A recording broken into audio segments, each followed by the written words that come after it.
Milí Skaličania, práve sa nachádzam tu, na materskej škole doktora Klementisa, kde prebiehajú rekonštrukčné práce. Vyskytli sa nám tu nejaké neočakávané závady, preto tieto práce sa predĺžili. Teraz vás pozývam, poďte so mnou sa pozrieť, ako tie rekonštrukčné práce prebiehajú.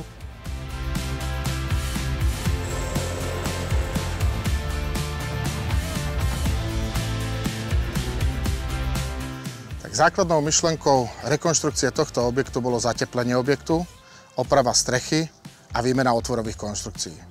A k tomu nejakých pridružených prác.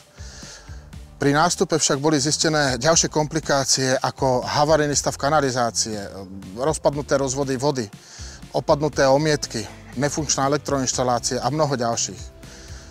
Pristúpili sme k rekonštrukcii v podstate celého objektu a po skončení všetkých prác bude táto školka ako nová.